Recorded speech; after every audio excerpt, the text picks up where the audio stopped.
This is not a drill. Straight out of Central PA, it's the Old Dirty Basement Podcast.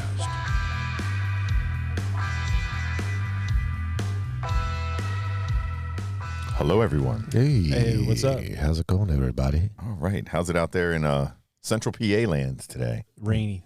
Yeah. What a buzzkill. It's a holiday weekend. Everybody's had things planned. I don't think they're following through on them. No, falling through the roof. Just shit. The Mandalorian's out. If any Star Wars fans out there listening. Mandalorian and Grogu. I didn't see that one yet. I was going to take that out. Stilton George to see it. He said, I don't want to see no puppets, man. Man, I'm holding out for He Man. Oh, that's going to be good. Yeah, believe that. They're doing a live action one, or? Oh, yeah. Oh, for real? Think of like, from the previews I've seen, imagine like a Guardians of the Galaxy kind of feel. Yeah. Who's playing He Man? Not me. Some He-Man looking dude. Yeah. Dolph Lundgren. Yeah. If anybody gets that joke. Could be. Could be. Well, speaking of movies, I guess a movie kind of inspired your interest in this, Matt? Oh, yes. We're going back to, what we're talking about here is the Roof Man. Go ahead, Zap. So there was a movie that was made about Jeffrey Manchester. The movie happened to be called Roof Man. Yeah. Roof Man. Can I get another hit? That's what Roof Man. That had me laughing in the last pod. But yeah, so this guy is Jeffrey Manchester. Yeah. Can't wait to hear more about it. Manchester. I just met her. Just met her. I've never heard that one. So you said it the other day. Cleveland Steamer? Now I've known the Cleveland Steamer, but I had to look that up on the Urban Dictionary. Yeah. There's 100 of those. There's some dirty stuff out there. Yeah, there's like the Mexican taco sauce. Like there's all kinds of shit. Angry churro. The Dirty Sanchez. The Tennessee, Tallahassee, Texan, or I don't know. There's all kinds of shit. Urban Dictionary. Yeah, anything you can think of, it's in the Urban Dictionary. Out there. Somebody came up with a janky name for it. All right. Yeah, Jeffrey Manchester. Dude, Matt, I got to tell you, I was really, really impressed with this pick, man. Like, this was cool. Pretty cool. Yeah, this guy's cool. Like, he's one of them guys. If I could do something, I'd be like, I would like to be that guy. I would have no problem doing what this guy did. Like, Not this at is all. just fun. Yeah, there were a lot of things that went on in this that I could get with. Yeah, for sure. All right, let's jump in, shall we? Jeffrey Allen Manchester was born on November 12, 1971, in Sacramento, California. Grew up in Rancho Cordova. Not much exists relative to the accounts of his early life, other than describing him as intelligent, mechanically inclined, athletic, and socially vibrant. He was just a normal, ordinary dude. He probably hung out with his friends outside of the local Jack-in-the-Box, rode his BMX bike to and from school every day, all the makings of a normal childhood. After graduating high school, Manchester enlisted in the United States Army and served in the elite 82nd Airborne Division. There, he gained skills in climbing, parachuting, rappelling, jumping from great heights, stealth movement, surveillance awareness, weapons, and improvisation under pressure. All of these experiences gave him technical confidence and the willingness to take physical risks. Manchester married in 1991 at the relatively young age of 20 while still in the Army. The couple went on to have 3 children, and the future looked bright for the Manchesters. Sounds normal so far. Pretty much. Yeah. Yeah, he's a good guy. Army, well-trained. They said he was very intelligent, smart dude. Makes sense, yeah. You can see where a lot of those things, come into play later. For sure. Handy. He's like a handy guy. He's around our age, too, so, 4 years, roughly. Yeah. 4 or 5 years, so a lot of the same interests, I'm sure. Childhood was probably very similar, like you said, with the BMX bikes and all that stuff. Where this cat was located, there is no doubt. There's no doubt that he was doing BMX all day. I mean, born in 71, you got to figure by, just as this stuff is coming in early 80s, he's just about to, like, he's preteen. Like, yeah, dude, he was there at the onset. Well, that's my brother's age. So he's 71. So I can very much equate this guy to what my brother was into. For sure. So I think, like you said, a pretty normal childhood. I didn't hear anything about if his parents, like, I'm pretty sure both had jobs. I don't know if his parents were divorced or anything like that, but basically, yeah, it sounds like just a normal kid. Normal dude. I'm testing my recollection here. It was definitely the early 90s when we were doing stuff over in Iraq, right? Like I don't Operation think I think I was Desert here. Storm and stuff. Desert Storm. I Operation, was right here. I'm sorry, we the United States. Oh, okay. Yeah, I, was we like, were. I didn't know you guys were there. We were playing was like, Contra and shit. Thank you for your service, gentlemen. Yeah. That's right. Oh, that's right. Happy Memorial Day. Yes. Yes, Yes. that's right. In addition to all the skills he developed, the Army also gave structure and a sense of purpose to Manchester. But once he returned to civilian life, maintaining stability would ultimately prove to be difficult for him. To support his family, he worked in restaurant management, including jobs at McDonald's franchises. Not surprisingly, co-workers have since reported that he was competent and hardworking. But financial strain and personal instability steadily increased for Manchester. By the late 1990s, his marriage was deteriorating.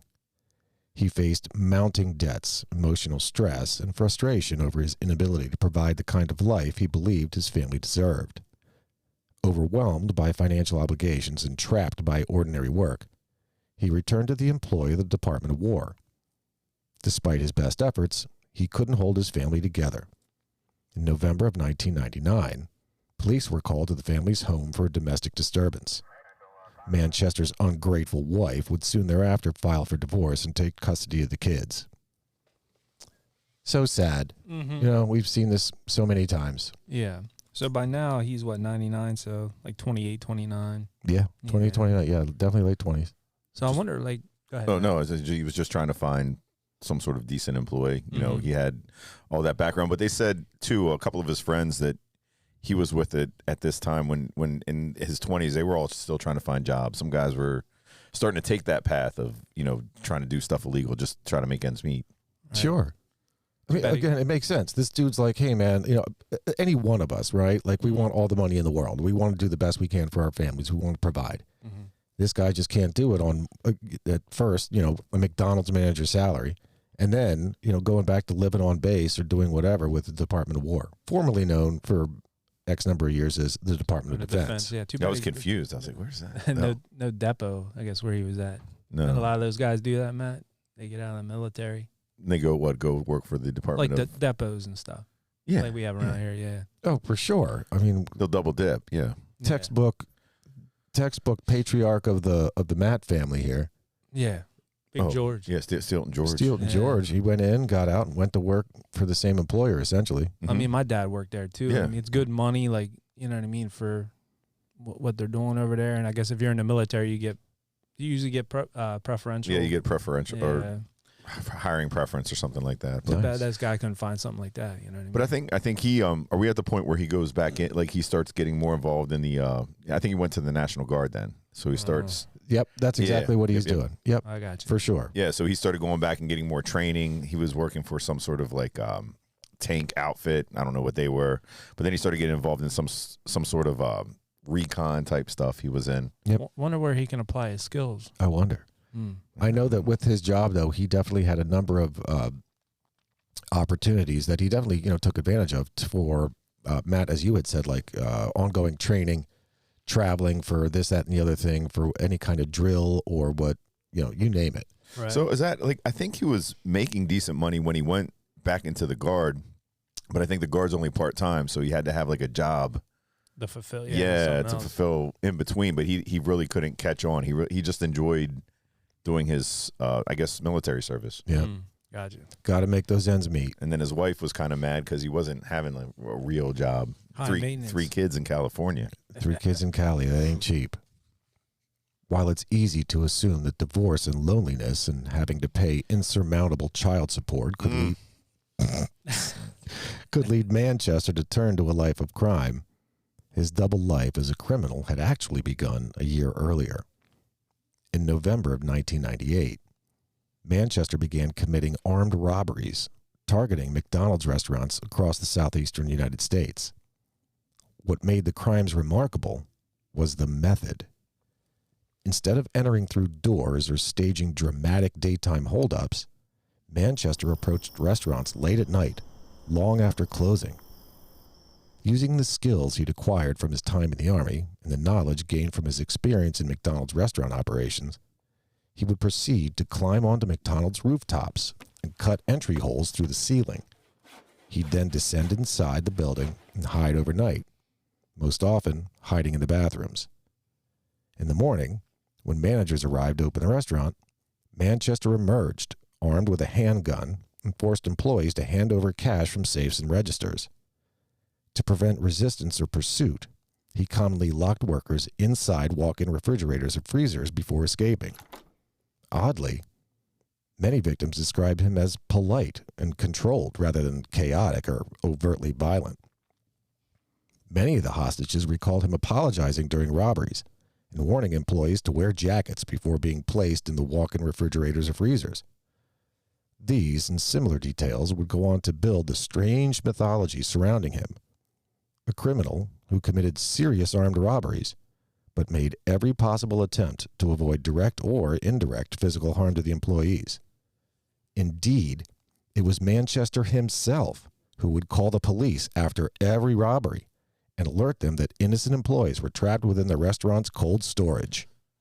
I mean, this guy's pretty brilliant when I was thinking about it. Like that, to target these McDonald's that are exactly the same. I shouldn't say exactly the same, but the layouts are so similar, and probably their habits and everything they do. Like I was thinking about that, like super smart to just go, I'll do that, and I can do it at every location. Yeah, he was getting so good at the robberies in California. Then when he would be sent different places in the Army, going on his what do they call it? When they sent him to different states for training or whatever, he would start reconning like the McDonald's there, and then that's where he would, in these different areas, is where he would make his robberies. Yeah, so I don't know if he ever robbed a McDonald's in California. In fact, I could have sworn I read someplace that it was basically like he didn't want to shit where he ate. I thought it was some in the California area. The internet is so flooded with different stories and different sources. But either way, I mean, you're both absolutely right. I mean, listen, as we go to any McDonald's across the United States, a Big Mac's going to taste like a Big Mac anywhere you go. The fries are going to taste the same unless they cook them shitty. Different oils. It's all the same, though. So with that, you have the same corporate processes, corporate procedures, corporate pricing, corporate everything. Got to be the same. And then the morning thing is smart, too. Like most crimes you think about at night, in the dark. Like he's striking when you're not expecting. Well, that was the first thing in the morning. The reason is because that's when they would do their safe stuff, right? I guess they said the money movement. Yeah, too. McDonald's would move the money in the mornings. So certainly there's, if I understand correctly, in any kind of McDonald's fashion, you're going to have somebody go to the bank no less than once per week with whatever money you've taken in at that point. Now this guy's fortunate. We say this now, looking back, like everything was cash back then. The concept of people flipping out a card for everything. Oh no! Chance was that going on at this point. No chance. Late 90s, no chance. Right. Oh, you're right though, Dave. I think later on in the story is when it was the times that he was seeing when the people were coming in. I think McDonald's, like you said, the morning is first thing in the morning. Sure. These people are coming in at 5 o'clock, 4 o'clock. There's really, you know what I mean? Dude, having worked there, I can tell you. Yeah. So when you were a kid. When I was a kid and working at McDonald's, man, and I loved those morning shifts, man. Seriously. I loved going in on a weekend, banging out like an 8-hour shift starting at 5 o'clock in the morning. It's awesome. Yeah, you're done by 1. But manager shows up, manager lets people in at 5 o'clock in the morning. Opens the safe, does whatever they have to do, and that safe's going to obviously include money from the day or days before it, sets up tills, does whatever, and then goes about their day. This guy is brilliant. Brilliant to show up and just wait literally for the safe to be open. I don't know if he took any food, but I prefer the breakfast food. So I would, if I'm going to steal. Yeah, I think he wasn't worried about food. But I'm saying if I was, I'm going to get something to go. Sure. I want breakfast. Their breakfast food is rather banging. Yeah. Their breakfast is good. So I still eat it. That's the only thing I really eat there. Man, hell yeah. I remember that McDonald's in Highspire. Sometimes I would go and I'd order like a small fry, and then there would be like quarter pounders, fish sandwiches. You had a guy on the inside. Large fries in my order. And I said, wait, what? Yeah, how did that happen? Yeah. Well, I was pretty much like Manchester Jr. Yeah, I guess. Thief. Let's not forget, all those buildings are built the same. The structure is the same, every single one of them, from ground up. Yeah, he knew right where he was putting the hole to go in. He's like, okay, I drop about 10 feet down, or I can like land on whatever the little like fryer that's right there. He knows exactly where he's at every time. Every time. It is curious. How did he get on top of the roof?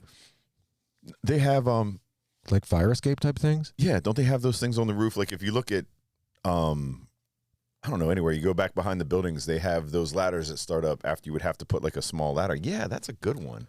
Like a utility thing, like like if you there's telephone poles or people whatever. have to work up there, but you have to usually put a ladder up unless they change You'd that. have to brace it with jump up there. Yeah, somehow. you have to get up there somehow. Don't they have that sloped roof? The sloped roof that would come down, and maybe I don't know. Maybe it's slope man.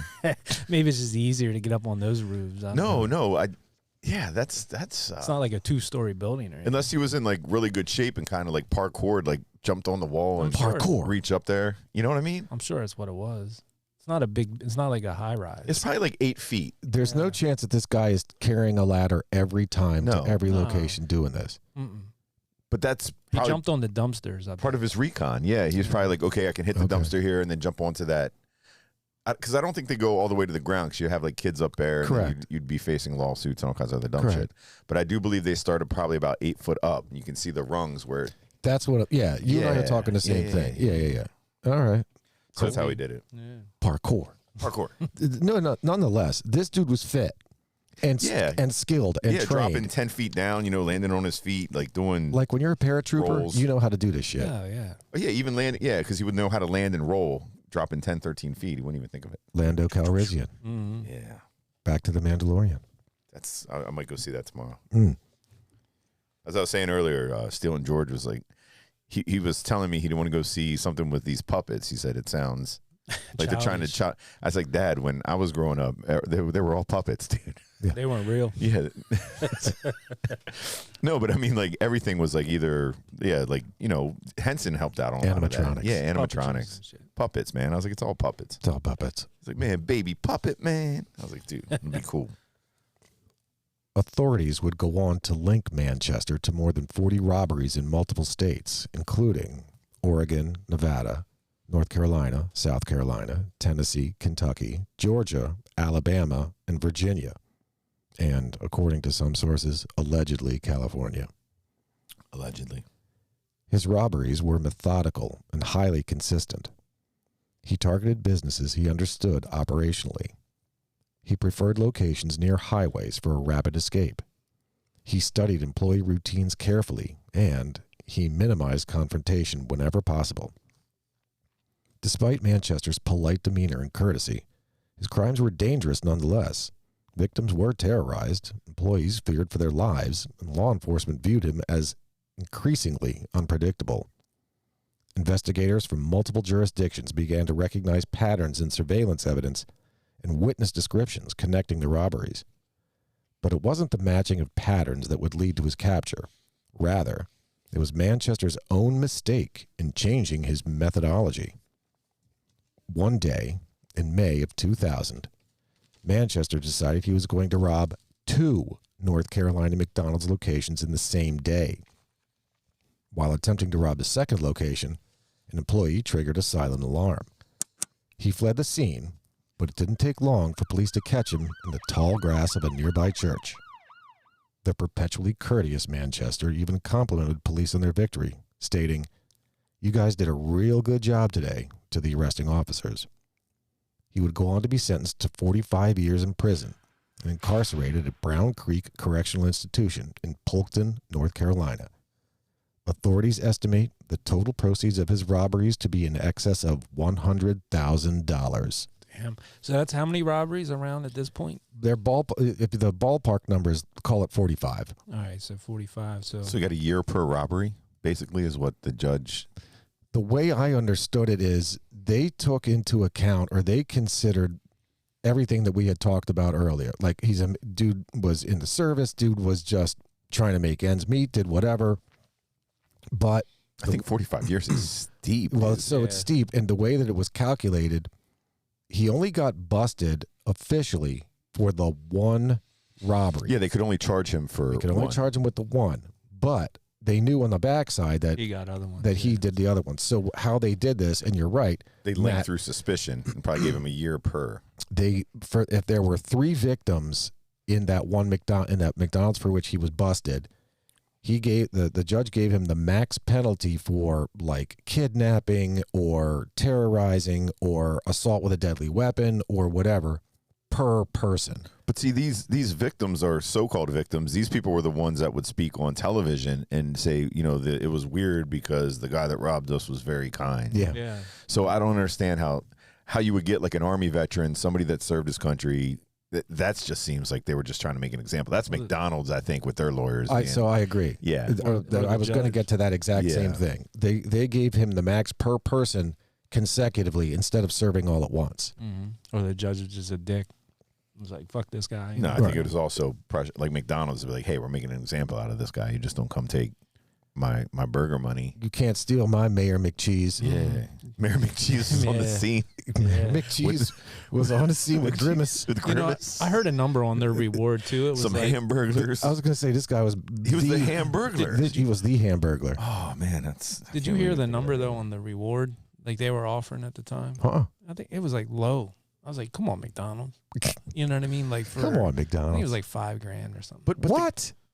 I'm not diming somebody out for $5,000. But the guy only made $100,000. Well, that's what I was going back robberies, to that. So is that that's like a little over 2,000. Like $2,000 per location. Yeah. And then they're giving mob bosses like 2 years in prison. Yeah. I know. But let's not forget though. So this is the year 2000, right? So that's 26 years ago. In fact, it was May of 2000. So 26 years exactly. $100,000 went a lot further than it did today. True. And you're dealing with like dollar burgers and correct. Money's not, you know what I mean? But still. I mean, that's when the value menu, you could still get all of the sandwiches with the fries and the soda for $3 a piece. Well, I'm saying people are getting all the sandwiches. But people are getting 6 years for like attempted murders these days, or 6 years for. Well, that's those sanctuary cities you go to for popping people in the leg, and it'll be like, well, he didn't shoot him above the waist. You're like, okay, I'm going to take 20 years off for that. Yeah, I don't know. Yeah, it's not even sanctuary. Like, it all depends on the DA, I guess. Yeah, it's so weird. Hefty sentence. This guy was like Robin Hood, man. He was a hero. Yeah, he was. Wait, he was stealing. Thief. He was stealing from the rich and giving to his family. How is that Robin Hood? Because he had 3 kids. Yeah. Okay. Roofing Hood. It's close. Roofing Hood. He was just trying to pay that support check, bro. Robin Roof. Robin Roof. Roofing Hood. Yeah.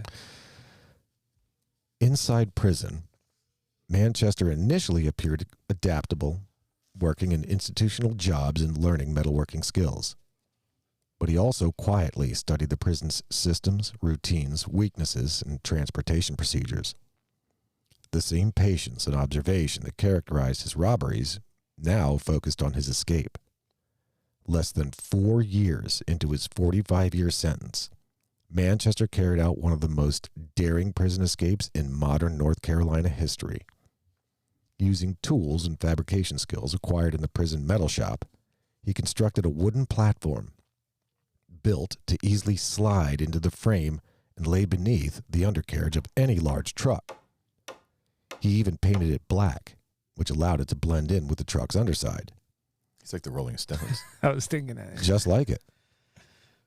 But it's not a red door. It was just a wooden plank. On June 15th, 2004, a local delivery truck arrived. While the truck was still parked in the delivery area, Manchester affixed his wooden platform underneath the truck, hid beneath the vehicle, and escaped the correctional facility undetected as the truck exited. When officials discovered he was missing, Manchester was long gone. That's baller, by the way. That is baller. Yes. That is baller.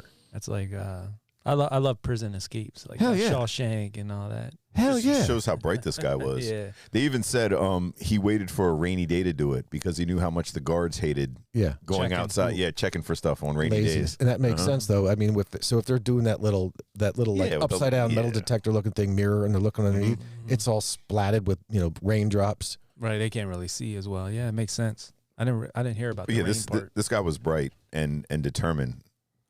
It stinks like this is how his life was going, you know?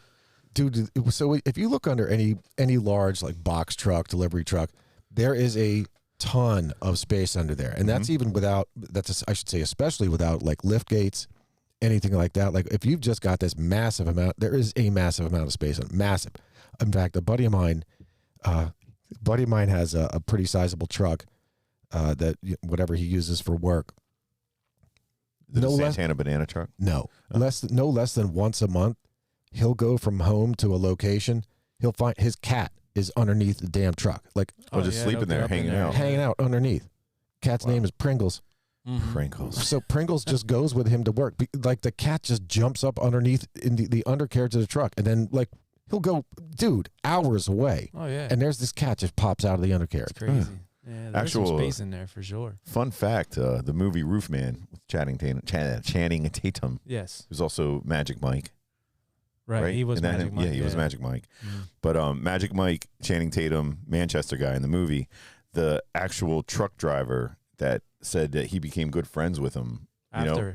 Yeah, like during, like, because he would see him every day, and like him in Manchester, and the guy would be like, hey, and I think it was, he asked him to do like some sort of certain favor for him they didn't even think of, to like go around the truck. He's like, I heard something underneath there, it was making a noise, and that's when he put like that rig up underneath. So you're talking about the real life Manchester. Yeah, the real life Manchester did it, but in the movie, the real life guy that drove the truck, he said he's like, this dude was like the coolest dude in the world. Like he's like, I don't really feel bad for even getting him out. Yeah, being the guy that wrap my head around what you just said. What does that? No, a fun fact in the movie, the guy that drove the truck was the real life guy. Was the real life guy. Oh, okay. And then at the end of the movie, they have like a minute with him. He's just saying, like, hey, he was a great guy. He's like, I don't really feel bad that he got out. Like he didn't really hurt anybody. So he was in the movie. Okay, that took me a bit to piece together too. Sorry, I was talking in my head. Yeah, thinking of That's cool though that he got. I think you were answering yourself too as you were going. Yeah, I was. This is a long night. Holiday. So to be clear, the guy who drove the truck in the movie was also the real life guy who drove the truck. Yes. Okay. That's just a Roof Man fun fact. There we go. It broke it down. Yeah. Break it down for me. In the movie. Huh. The guy that got out and peed. Yes. That guy, the pee guy. That was him. He took a real pee. That's so funny. That was his actual whiz. Dude, I still can't believe this, but look, man, when you're in lockup, I guess, like the only thing you think about is wanting to get the hell out of there. Oh, hell yeah. Authorities assumed Manchester would make his way back to Sacramento, California, where his ex-wife and children lived. Quite the contrary, he didn't go far at all. Rather than constantly being on the run, moving between motels or safe houses, Manchester stumbled upon a Toys R Us store located on Independence Avenue in Charlotte, North Carolina. In order to gain access to the building after hours, he incorporated his tried and true trick of hiding in the bathroom. Once the store closed, he found his way into spaces behind display walls. He went on to create a makeshift apartment within the walls of the building, behind a bicycle display. Food wasn't difficult to find, since Toys R Us sold baby food and a wide array of snacks. Entertainment was right at his fingertips. He had DVDs galore that he could watch, and games and remote control cars with which he could play. Exercise came easy as well. He found himself riding bicycles up and down the aisles to stay fit. He would go on to live in that Toys R Us for months, close to half a year. This is the part of the movie that like I could dig.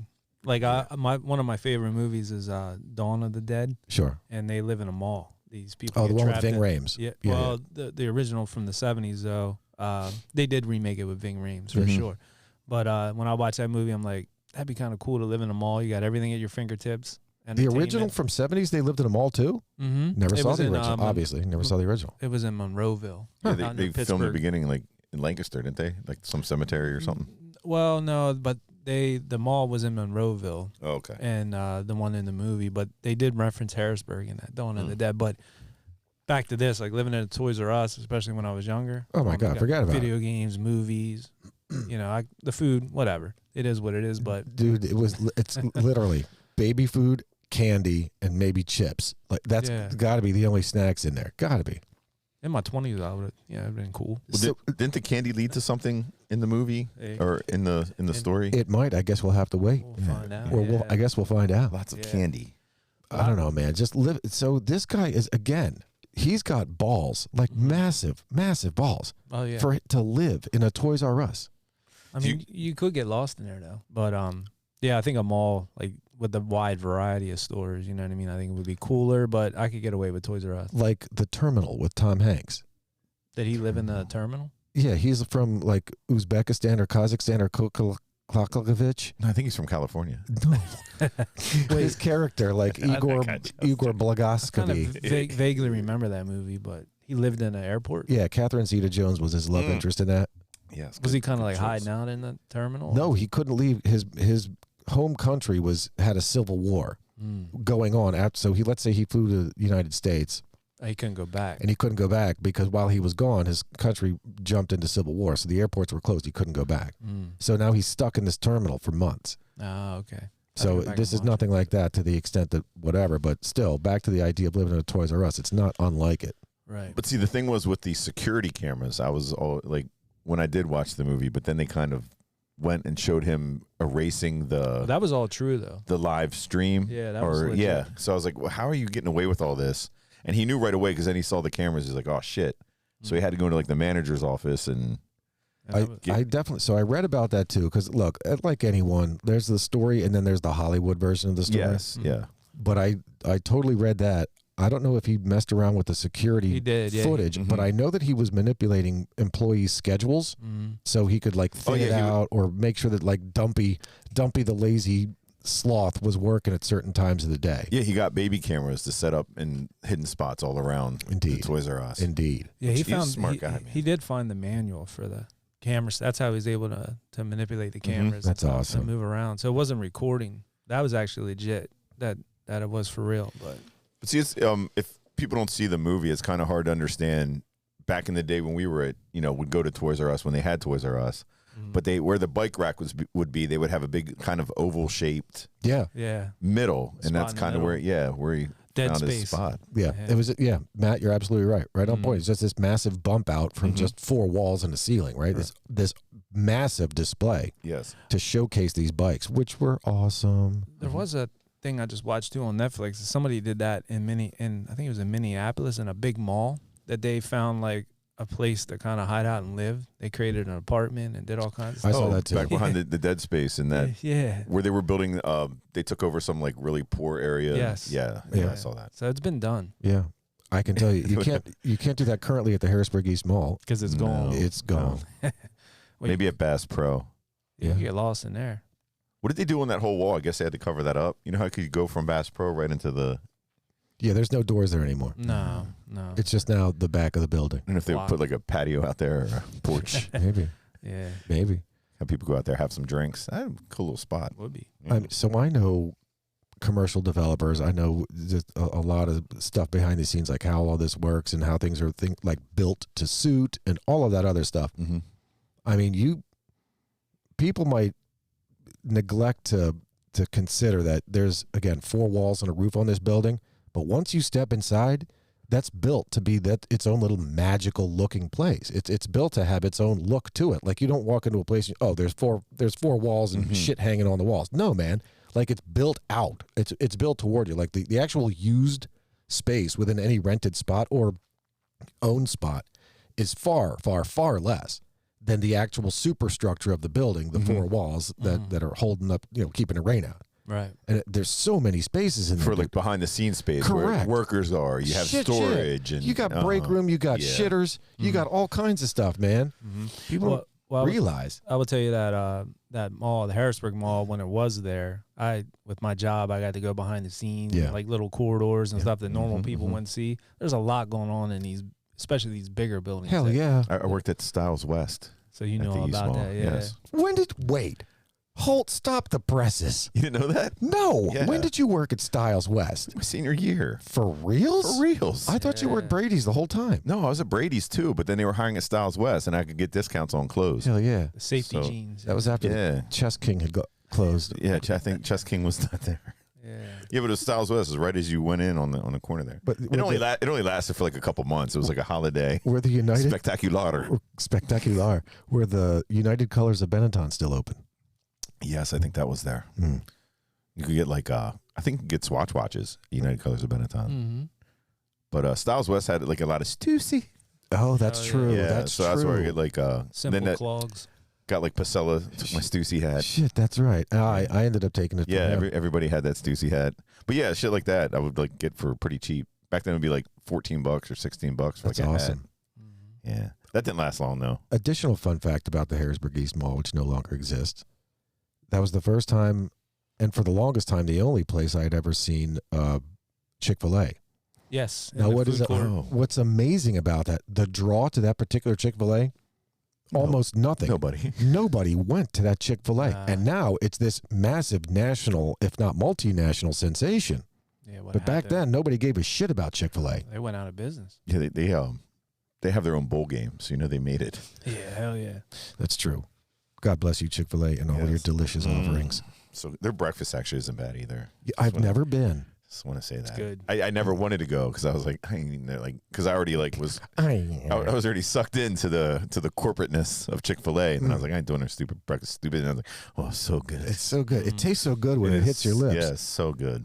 Watch Chick-fil-A will hear this and be like, hey, you guys want to do some advertisements for us? Like, sure, man. Wait, hold on, time out. Oh yeah. How? Why screw you, Chick-fil-A? Is it because they're closed on Sundays? Yeah, going to church and stuff. Good for them, I say. No, it's not because they're closed on Sundays. Just because they make so much money. Well, It's like Starbucks. Should have roofed hey, you can't hate. Like my wife's like, hey, you want anything from Starbucks? I was like, no, fuck that place. I ain't going to Starbucks. Screw them, all corporate and Hey, huge. look, man. And I was like, while you're there, why don't you get me? That's right. Yeah. Give me my latte. Yeah, Should roof man. I'd like them a latte. Roofman Starbucks. And since we put it out, like they wouldn't even think we're trying to. Nobody's stopping you from starting up your own coffee shop Everywhere. or chicken retail establishment. They dip it in brine. That's their secret. Pickle juice. Mm-hmm. Read that on the internet, so it got to be true. It's got to be true. Manchester didn't stay inside of that Toys R Us every minute of every day. In fact, he longed for a normal life, a life with purpose and meaning. He arrived in Charlotte in June, and by October, he decided to spread his wings. Using the alias John Zorn, Manchester began attending services at a nearby Presbyterian church. It was there where he met Lee Wainscott, a fellow divorcee with kids of her own. The two hit it off almost immediately. He scored bonus points with her by consistently giving toys to her kids. You can guess where he obtained those. Manchester kept her at arm's length, though. Since he could never bring her back to his residence or drive her anywhere, he convinced her that he was working for a secret government initiative and lived in a top-secret government location. Blending into the community, he helped with the church's Wednesday night Bible study and even joined a local gym. He even paid a visit to a local dentist to have some work done. One can only assume this came as a result of eating all of that candy he'd pilfered from Toys R Us. Nonetheless, Manchester was making the most of his life on the lam, and for a bit, he felt almost normal again. Okay, so we can already see where this is going to go. Yeah. But this is just bad. Like, dude, you are a fugitive on the run. Absolutely a fugitive on the run. What are you doing? He didn't even think of it like that because usually they said things. I guess he was talking to a friend of his or was calling, because a friend of his was moving around from the army. I guess they were close. And the guy's like, look, man, you're starting to disappear from the Lay down from the like a scene. month. Yeah. He said, just take your time, lay down, give it a couple more months. And I guess he just got sick of it. The dust is settling. Yeah, and that's the thing. He just couldn't wait. Mm-hmm. And then he Old rigged news. the back door of the Toys R Us so he could just move it in and out freely. Yeah. It was like an alarm door, rigged the door, like the alarm went off for a second, and then that was where he would just go in and out. Ski-daddle. It is Crazy. totally true, though, if your wanted picture disappears. Like, they probably ran it for a couple weeks. And then after a while, people are going to forget. Well, especially let's not- if you're not local. Well, like you had said, Dave, I mean, the reward for that guy it was was like nothing. nothing. Mm-hmm. Yeah. I mean, I it's think it was like interesting. $5,000, I think it was. It's interesting, though. So this guy gets caught up, I should say, gets caught up in the idea of, again, just wanting to return to normal life, right? Like he's missing having that wife. He sees literally a ready-to-go, ready-made family for him. Yep. He's like, okay, cool. And if chance would have it, they're churchy. So there's a level of wholesomeness to them. Yeah. Yeah, nobody's looking for a criminal who's going to be going to Wednesday Bible the study. church. Yeah. And I guess they said he was like there every Wednesday, was doing stuff in the community, brought toys for the toy store, whatever they had for the holidays. He's just a good guy. I read that too. Like I read that that he knew everybody. Mhm. Like he was he could have run for mayor for Christ's sake. Right. Mayor McCheese. There it is, Mayor McCheese. It comes back. It comes back. Always around.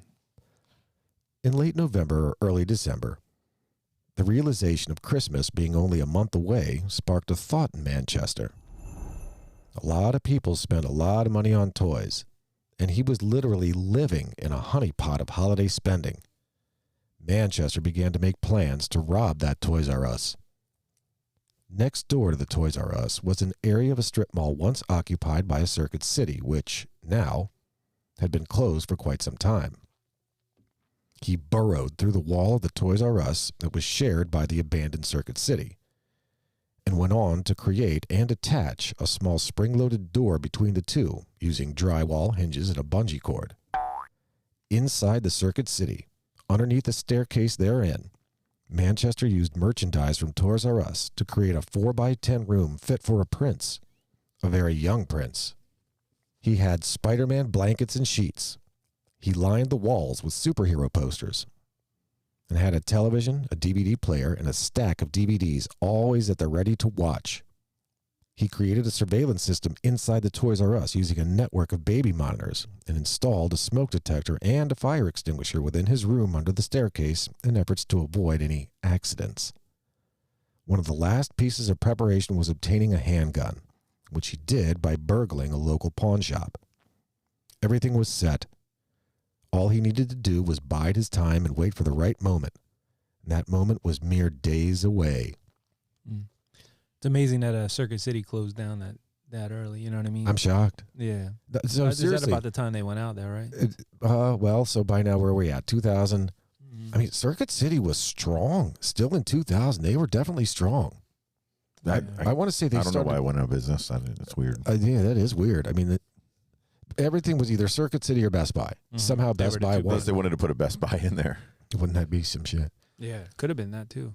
I think the Circuit Cities, like the real bankruptcy and closings, would start maybe 7 years after. It was before 2010 they started closing. Oh, okay. But definitely after 2005. Because I remember that was the place to go. You wanted TV. Oh my God, yeah. You know what I mean? They were the ones. Washing machines, household appliances. When I got to the next stage of life, that was my favorite store. Like Circuit Toys R City, Us yeah. when I was a kid, and it was into tech stuff. I'm like, oh, Circuit City's got it all, DVD players, all that stuff. I can see why this guy appeals to you. Oh yeah, for sure. Radio Shack used to have like speakers, Radio Shack. crossovers, That was the shit too. some amps in there. Some Tandy. Yeah, Realistic. Realistic. What was it? Radio Tandy was Shack. a computer, and then what was the other brand they had there? Realistic, Tandy, and then I just remember being at the mall with like my grandparents. Sanyo. My pap would always have to go to Radio Shack to get batteries. that was a place, man. Had plenty of batteries there. At Radio Shack. I loved Radio Shack. Did you hear Pizza Hut's going retro? I did. Yeah, that makes me think of all this stuff too, like There's the old school. I want to say there's so far 30 stores that are doing that. What, going back to the 80s look? Yeah. Yeah. Like the red cups. With the dine-in, with the everything, with the Tiffany glass chandeliers nice. thing that hang over every table. The Pac-Man and Correct. Galactica tabletop gaming system. Yep. I wonder what those would run these days. That'd be a cool thing to have. Thousands, sure. The OG ones. I mean, The so OG, like you can quarters. You can get retro ones that are built and it's the same the shit. newer shit. But they yeah. actually have like 30 games in there that you can select between the different games. Yeah, like a new old school, so it looks retro, but it got all the. Yep, they're out there. They're actually rather affordable. The cocktail tables, they just become a pain in the ass, and it becomes a piece of furniture. Right. It does. Like people start putting shit on top. Like it's literally Like like workout equipment. Like correct. workout, It is like treadmills, Yeah. like exercise bikes. People just start putting shit on top. Just of hang it. your clothes so they dry. So you had a cool little spot inside the Circuit City. Yeah, Just made it like home. Like Harry Potter, the kid under the stairs. This guy made his thing. He lived in a 4x10 underneath the steps, and, just hiding in plain sight. But nobody's ever rolling around inside the Circuit City, abandoned, empty, and shitty. Thing too. Oh, go ahead, Dave. No, go ahead. What were you gonna say? No, I forget. Go ahead. Oh god. I remember going to Toys R Us and having the dilemma of like my Nintendo broke and the Genesis came out. Yeah. So I was like, do I want to get another Nintendo or should I get this Genesis? Well, I got the Genesis. Right. I think I made the right choice. Like Super Nintendo, Sega Genesis. Yeah. Roof man. Yeah, but nah, dude, this seems like it'd be cool to me. I don't know. Living in them spots. I would have minded it all. Going out during the day, hooking up. Dude. You have everything there. I mean, he would shower in the sink, which is kind of Yeah, I don't know about that. But I don't know about that. But then he had this girlfriend too, so he was going over there, hanging out with her. You could Hell shower yeah. there. Yeah. Where was he getting clothes though? off the racks in Toys R Us, I think. I don't know. I don't know. I don't know if they sell adult. Yeah. Yeah, So wear like kid wearing stuff. like a really tight like Spider-Man shirt. Like Toy Story shirt or something. He had to have. Oh, maybe at the church. Maybe at like the donation centers. The donation bin. The church. For the poor folk. Mm-hmm. Yeah, it is true though. I wonder where he did get the clothes. I mean, in the movie they showed him wearing Toys R Us stuff. Yeah, but I don't know if Toys R Us do have like. I mean, if you have like a Husky Kid section at Toys R Us, maybe you could get in on that. The kids big and tall section. Right. Kids Husky. But that's a good point. Like, I wonder where he did get the clothes. And I was just thinking that from watching the movie, and I was like, he had to have been going because he was really involved in the church. Church always has something like that. Yeah, for sure. Sure. So he had to have been like digging in the bin, whatever he could, and they have plenty of stuff. So or the other thing, he was pawning stuff, so maybe he got money and went. To the local store and so stuff. Let's not forget that. I mean, he was definitely making money by pilfering.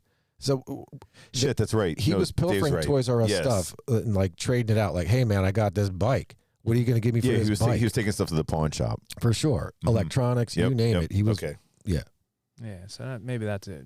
That has because they were mentioning that in the movie too. Mm-hmm. Going to the pawn shop with like brand new video games. Guys like, oh, $25 for that.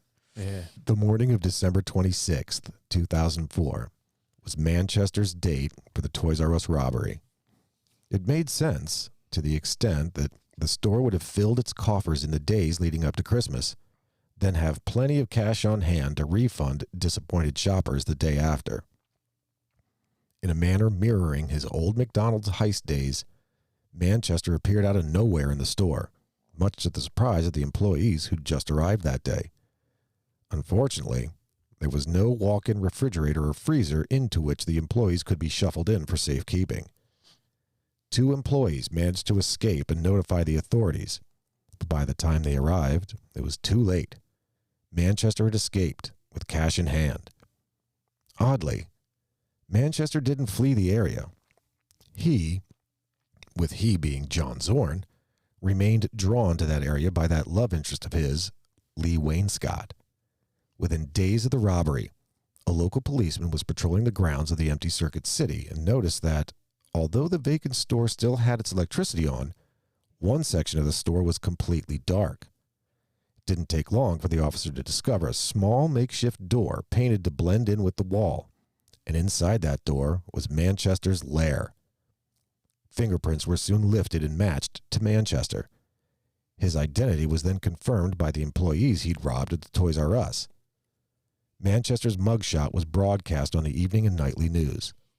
The next morning, he went to his dentist's office and burned it down in hopes of destroying any dental records. But by now, it was only a matter of time. The whole of the Presbyterian congregation, including Lee Wainscott, became aware of who John Zorn really was. Police convinced Lee to invite Manchester to her home. She, of course, complied. On January 5th, 2005, Manchester arrived at Lee Wainscott's home, where authorities laid in wait. He was arrested on the spot. He went on to be found guilty of numerous charges and was sentenced to 40 years in prison, with an expected release date in late 2036. Not surprisingly, Manchester has since tried to escape again, twice, once in 2009 and again in 2017. God bless him. There's a lot to unpack in this section here. Oh, for sure. A lot to unpack. Yeah. So day after Christmas, this is the day after Christmas. Big money there. He unleashes his plan. There's for damn sure. But he just, there's no place he could put those employees. I mean, I guess, like, what do? You just have them all lay on the ground? Well, I was thinking about this with the video games stuff. Like, our Toys R Us here locally, you would pull like a piece of paper. Little piece of paper. And didn't they have a room where they would keep all the... That's correct, yeah. So I wonder if he kind of put them in that room. Could have. You know what I mean, with the video games. Oh, that makes sense. Yeah, like the cash office or the big money item room. Do you think that was like a ghetto Toys R Us thing that we had that one? No, it is true that our Toys R Us was just on the cusp of the shithole of Harrisburg. Right. Where they got to like hide the merch. But I think that came in later, that as they started losing all of their products. For sure. Because those things were pretty easy I remember in the 80s they were doing that. Like, I remember taking the thing up and they'd bring it out of the back. I didn't think that was until the 90s, right? No, I remember still being young enough to ride my bike out to the mall, and it was all slips of paper. So you're talking like 88, very late 80s. Late 80s, yeah. okay. Yeah. Because I know the the big retail stores didn't do that. Like they would have the Nintendos and they would have everything out. It was Toys R Us was the one, like you said, that would hide it, that you would have to take the But then there were stores like Best or Jewel Core that would have one item available, one item to look at. Yes. And it was like hot glued in place. And then you I can't do anything get it with off. Yeah, then you'd get the little slips of paper below it. Or they'd have a dummy version. That's right. Yeah, the insides that's sitting in it or there. whatever. I love going to places that are like in ghetto areas, and they put in no uncertain terms on the box on anything. This box is empty. Yeah. Don't bother stealing this thing. It's just an empty box. Or big rope, or not rope, but like metal. Oh, cord yeah, for tied sure. to it, you know what I mean? I forget what I was doing one time. I don't know if I was years ago. I was coming home from work and I was going, and I couldn't. The highway was so backed up that it went down back behind where the old Trogs used to be, across Cameron Street. And you guys know the TNT beer distributor? Yeah. Yeah. Well, I guess it's like when they were like switching over times and things were trying to be more safe or whatever. But it was like Indian owners or Napoli's, whatever they were. But they have like a whole wall built in there now. And it's like the beer and everything they have. Like they have a freezer behind them, but it's like things are locked. So the guy had like a combination lock on like a freezer to get like a 40 or any kind of beer back there. It's crazy. Yeah. It's crazy. Well, this bank down on Derry Street's like a zoo. You go in there, it's all like plexiglass. Like you can't even get to the people. And Yeah. You're like throw it. Like just throw it here. Throw it. Look, you could take your kids there. Hey, look, here's the bank the bank display. back there, you can look. The bank can't see 'em exhibit. through- Yeah. This is what people in a bank look like. In bigger cities too, at the gas stations, those people sit in like those. Yeah, Dude, that shit is bulletproof. They put the shit out. Hell yeah. Like I'll take that and that. They're like, here's your Yeah. put your money in there. You're like, okay, push it back in. It's not COVID either. No, this was. I'm not. This was before. I'm keeping a before COVID different and kind of after. safe distance. Yeah. They're in there with masks on. Yeah. Don't trust shit. Damn, your Don't breath trust stink. Yeah. Dang, Robert, your breath stink. Wow. So Yeah. anyway, back to Jeffrey Manchester. So this is where he just completely went off the rails. Like just like he messed up the McDonald's robberies by trying to do 2 in one day, which is not the method. You can only surprise people once by when they open the doors. So your second robbery, you're an idiot. And there's too many people, I think, too, because In McDonald's you're opening up with 2 or 3 people at the most. Correct. You In have this one, you got employees half a dozen everywhere. at least. Yes, At yes. least. It's a big area, yeah, too. It's a massive, big, wide open store. Like, and how do you stop more people from coming in? Like, dude, you're an idiot. And I think he lost his cool on this one. Is this where they added? I guess he finally hit somebody, he pistol whipped an actual employee, and that really led to him getting in a lot more trouble than I think he would have. Yep. But God, why? So he got away. He took the money. He got away from this. You dumb ass. It was the lady. Why did you stick around for that coos and her kids? What is wrong with you, man? I was thinking about that too. Well, they felt they were like pretty much in love, is what the lady was saying. I saw a small interview with her, and he was there constantly. For sure. Well, where else the hell is he going to be? That's what I'm saying. Hanging out in the... You fall in love quick when you got no place to live. That's true, man. That's what they say. It's like... The dude was like, hey, what's up, baby? Yeah, well, he was in prison a little Can I while. take this quick shower? Oh. I could learn to love you, baby. He probably did those truth lies too. He's like, yeah, like I live in a Toys R Us. Yeah. In the bike section. Like, oh, shut up, Jay. Man, like, Jay, that's it's funny, bro. Yeah, where do you think I live? In the Toys R Us? The Toys R Us? Come on. It's it is funny though. I can just imagine that. I mean, the guy would consistently be showing up with toys for these kids, and I'm sure at some point somebody said, "Man, it's like you live in Toys R Us." I do. And she even worked there too. So Is that true? no, I don't know. I don't think that was true. That is not at all true. No. That was Hollywood magic. They put that in a movie. Okay. That was I think that That was was to make the love interest like even more stronger Yeah. because yeah. Hollywood doesn't understand the concept of religion and how, a shared love or appreciation for Jesus Christ is going to really bond people. No, They had to put that in. they had to put that in there because it's, that makes more sense. And Matt, didn't you pull that? Isn't that your move with the I can't tell you what my job is and all that military stuff? Yeah, I guess. Dude, He did do that. Okay, dude, so how do you keep that going? Like, I'm on a secret government mission. I did it. I'm living in a secret government place. I told it to my wife when we first met, like as a joke. Oh, yeah. She's like, where do you work for real? And I was like, I work for the government. She's like, oh, that sounds cool. Like, what do you do? I was like, I really can't talk about I thought she saw like your check and saw. Was that what it was? I don't know. Defense Department of Defense. Yeah. So She's like, whoa. Like, what is it? I can't show you that. Yeah, it's like, I can't talk about that. She's like, oh. I know this one guy. I think I might have talked about this on a different podcast. I know this one guy. He was actually. I didn't know this existed, but there's sex addiction. What? What? There's like a nymphomaniac. I guess. Yeah. So if you're a dude and you're a nymphomaniac, Zach is a nymphomaniac, which is all of us, really. Right. But I guess science has applied a term to it. Needless to say, this guy was forever trying to go out and pick up different chicks, like forever, every day. Right. And he started using props. And the one day one of his props was like an earpiece, like you see on FBI guys that has the curly Q wire coming out of it that goes down into your shirt. Yeah. Yeah. It wasn't connected to anything. He just kept it in his ear. So chicks would ask him like, hey man, are you, and he would just, blow them. Oh no, I can't. Like he would wear like a suit, like a dark black, obviously black is dark, just as this dark suit with this stupid earpiece in, just to make himself like stand out from everybody else. But he had no idea of like what anything would be. No, like. Zero. Create intrigue. He was creating intrigue. Yeah. Oh my God. So yeah, this guy's a dumbass. Why did you stick around? You're an idiot. You could find coups anywhere the hell else. No, that blew my mind. That just for some lady, and he had to have known. Okay, because she called and they talked, and it's like, wait, how did he had the payphone? There's a payphone outside of like some place that he would call her. Yeah.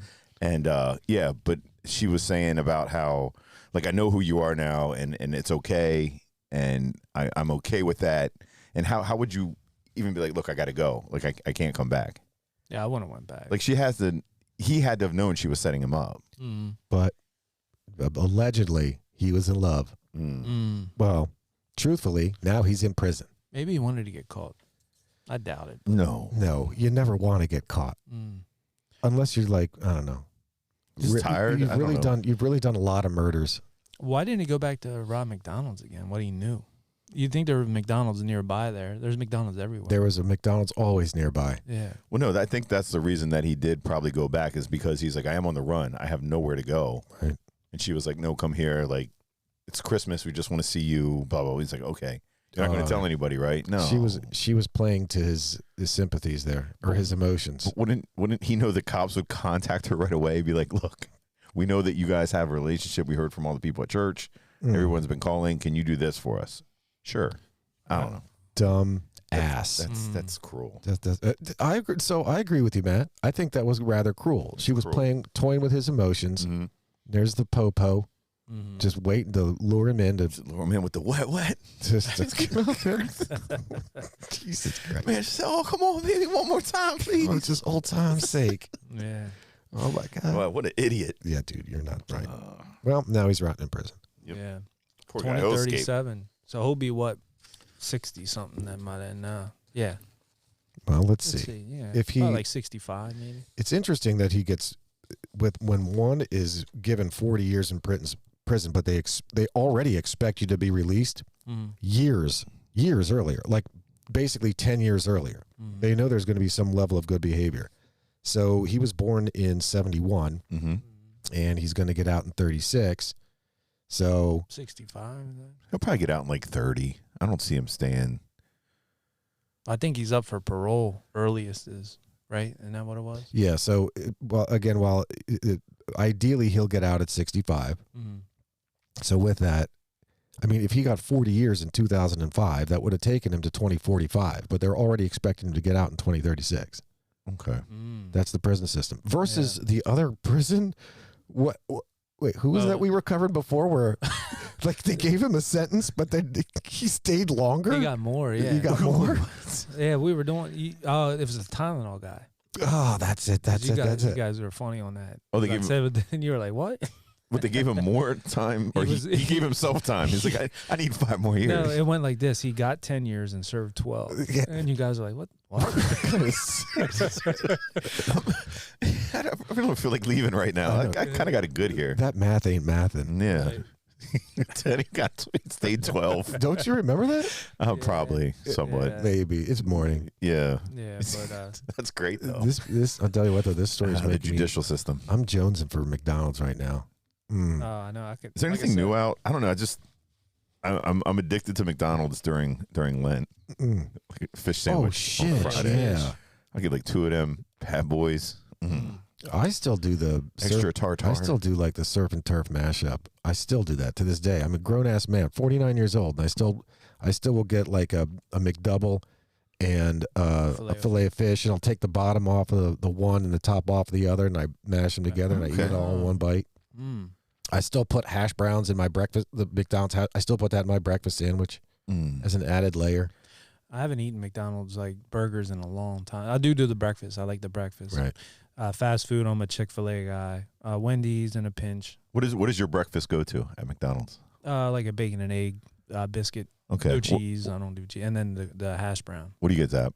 I get so having worked there, Yes. I understand that McDonald's, like any other restaurant, was essentially MTO for the longest time. Like you can get it any way you want it. Right. So I will get the sausage McMuffin with egg, but substitute the folded egg for that round egg because I don't like the one big bite of yellow. Okay. You get the egg McMuffin egg. No, the egg McMuffin egg is the one I sub out. So That's the round. You get the square. correct. Okay. I get gotcha. the scrambled folded egg Yeah. That's good. Yeah. on the sausage McMuffin because I don't like their biscuit, but I like their sausage. Okay. Yeah. So, I like their biscuits. I like the sausage biscuit with egg. But then I get like 3 hash browns. Those things are so good. Shit, yeah. No, So they're the bagel, the bacon, egg, and cheese bagel is pretty banging. They put a hollandaise sauce on that. Bacon, egg, and cheese bagel. It's tough to beat. So you're already getting the joys of the bacon, egg, and cheese bagel. In addition to a bagel, you're getting the folded egg that I would swap out anyway. And again, you get that extra joy of hollandaise sauce, which is taste the hollandaise. Taste the goodness happy of hollandaise. the biscuit with the hollandaise. That's a great song. It is. As a kid, I would mess with their. The one I liked was the pancake platter. Oh, dude, they're bro. Okay, listen. Where's the griddle at? Nobody can touch McDonald's pancakes. Nobody. But where's the griddle? There is no griddle. The McGriddle or the griddle? No, The flat top? Do they have a flat top to make the pancakes? The only McDonald's? the only devices they have back there are flat tops. For the burgers and all that. Yeah. So are they really made pancakes? Like they pour? Oh, you're pouring those pancakes, bro. Really? Those I aren't thought ready they were made. I thought they were froze, like ready made. No, bro. Oh wow. That Okay. you're adding water to powder every morning. And then Yeah, you're doing the squirt. pan frying them. Or not pan frying them. Flat top. frying I don't think they yeah. do that at McDowell's. It must be McDonald's. Yeah.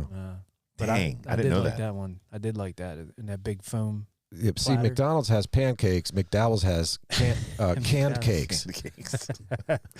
Yeah. Yeah, I didn't know that. That blows my mind. Wow. Best pancakes are Cracker Barrel, I think. I still, pound for pound, I will put McDonald's pancakes up against anybody else's pancakes. Yeah. They have nailed that recipe. It I is haven't been to good, though. Cracker Barrel in a while. They have weird stuff there.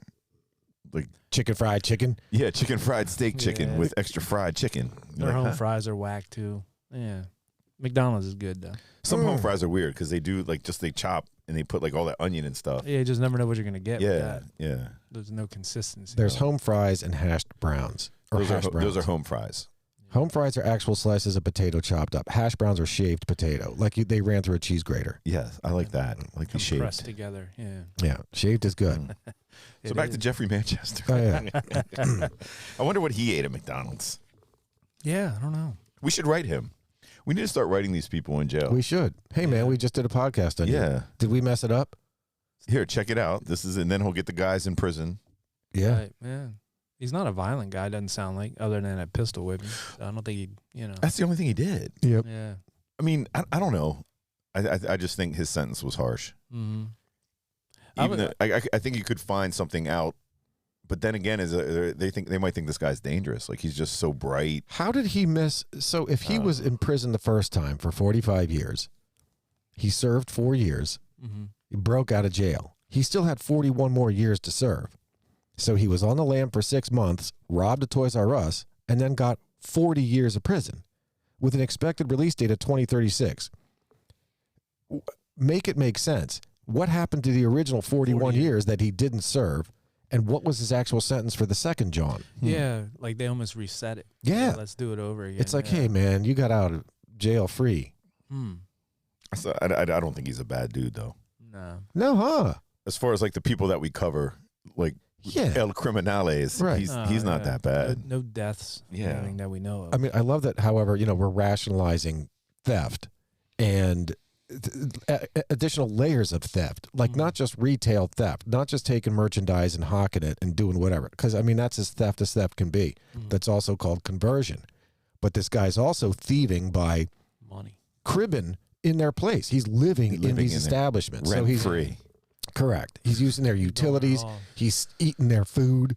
But it's big business. It's kind of like when Listen, that doesn't make it just. it's when all the they'll artists never miss it. all the artists got pissed off because of the people getting their music for free, man. It's like I don't know. Just because it's big business doesn't make it okay. right? Not even close. Although You're right. Stealing is stealing. That's right. Robbing is robbing. That's right. But the way he did it, I guess. But you still have a system you need to follow. Yeah, bro, don't steal shit. Yeah, the judges. This guy's a bum, but a nice guy. Yeah. Nice guy. A nice guy, just a bum. When it comes to criminals, I guess he's probably one of the. He's definitely a lightweight. Like he is not, like you had said, Dave. Agreed. He's not murdering. Rated G. Yeah. Did you guys see the Crash yet on Netflix? No. Crash? Crash. The Crash about that Sharilla girl. All right, you guys got to check that one out. All right, man. This is a story for another one. Yeah. This is a story for another one. But if you guys are out there, check that out. I'm curious. One last curiosity on this guy. How did they, like, from an inventory management perspective, at some point in any establishment like this, part of the job is, okay, everybody freeze. We got to do an inventory, be it monthly, be it or a perpetual inventory. At some point, you're going to mathematically be able to figure out, hey, man, I'm missing X number of cases of baby food, or I'm missing X number of bags of M&Ms, or whatever, Pringles, you name it. How did that not get caught in 6 months? Well, I was thinking about that too. Maybe just clerical error, like, oh, they wrote down the wrong, I don't know how much stuff was, I guess it was computerized back then. You know about that, Zab. Like any business has X amount for overhead because they know they're going to take a loss. You're saying shrinkage. Yes. Loss. As in theft. Yeah, they're taking losses in theft, breakage, all that other stuff. So they probably were like right on that limit. We're like, wow. But like you said, they're like, wow, we're missing a lot. This is a grown-ass man eating serious, significant portions of food over the course of time. Yeah, and a bike that was missing. Then you're missing all those video games. Yep. But that was mentioned in the movie. They kept talking about how they're like, and the guy's like, well, maybe it's because it's getting close to the holidays. That always happens. Just keep a better eye out. But think about how many times you went, I don't know if it ever happened to you, but to me, you go to buy something that it says we have one left. Oh, wait, I guess we don't. Or they'll have, all the time. They'll have all the time. They'll have a number of product and they'll think we have X amount, but they're wrong. Usually maybe it is theft or maybe it's just somebody entering the wrong amount. I bet it's theft. It probably is, but we got 6 skids in of M&Ms. Did you? Maybe it was 5 and a guy. Did you? Yeah. They put in for that in the beginning of the year, but when they were doing their inventory, I guess towards Christmas could have been like, man, we're selling a lot of shit. Yeah. Stuff's going.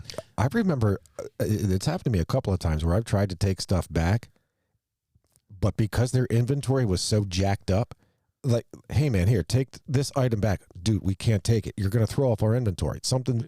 Yeah. Like, it was just so whacked one way or another. They're like, dude, just keep it. Just keep it. Well, that happened to a friend of mine just recently. Well, can I have my money back? Sure. Here's your money back and keep the product. Mm-hmm. Yes. That happened to me, a guy at, not me, a friend of mine at Home Depot. He walked out without paying for something. Right. And tried to do the right thing and take it back and was like, hey, they're like, why'd you come back? You're making more work for me. Like, just keep it, go, and be done. And he was like, are you kidding? Like, I feel bad. It's an expensive item. That's funny. One of my instances happened at a Home Depot, too. Now, I didn't walk out with it. Right. I mean, they just said, listen, keep it. If you give that to us, we're going to have one more in our system that we don't want. Makes sense, I guess. Just less headache. Instead for their 20 minutes trying to put it back on store credit, they just say, I don't feel like doing that today. It's Friday. Credit and forget it. You got no job. Yeah, but, man, that was a cool one, Matt. I'm glad Glad you picked it, Zap. Thanks for writing that up. Dude, this was good Matt. Thank you for bringing this guy into our lives. This is a really good story. I really want to watch the movie the whole way through. I liked it, man. It was really good. I like finding criminals that don't like freak you out for a night or two. Right. Yeah. That's just like a nice person just took the wrong path. Yeah. One for the kids. Yes, one of the kids. If you have your kids look up to this guy. Yeah. Take care of your kids. Yes. Yeah. Keep them off the streets. So I guess Zap, you'd be the next true crime pick Yeah. and movie. So Well, so we got it. Our next movie is going to be Matt's pick. Cape Fear. Yep. Oh, Have you guys watched? Have you guys seen that? I have. They're charging for it. Great time. $3.99. Great timing on that too. Did you see there's a Cape Fear remake coming out? Stop. Yes. Really? Yes. Yeah. So this would be good time. Well, that's good. I've never seen. They did a remake not too long ago. I've never seen the original, and I've never seen the remake with 92. Yeah, the with De Niro. De Niro. Right. Yes, that's a good one. Was that 92 or 97? 92. Okay. Yeah. So, but we'll definitely be back with something. Yep. So, Yeah. For sure. for sure. You guys got anything else in closing? I got nothing else other than Matt. Again, thank you for bringing Jeffrey Manchester into all of our lives. Yes, I hope you guys enjoyed it. Yeah, for sure. So don't forget to find us on Facebook and Instagram at Old Dirty Basement, on TikTok at Old Dirty Basement Podcast. Check out our other podcasts. You Might Be a Madman. I guess that's it for now. So we'll catch you where? On the flip side, If we don't see you sooner, we'll see you later. peace.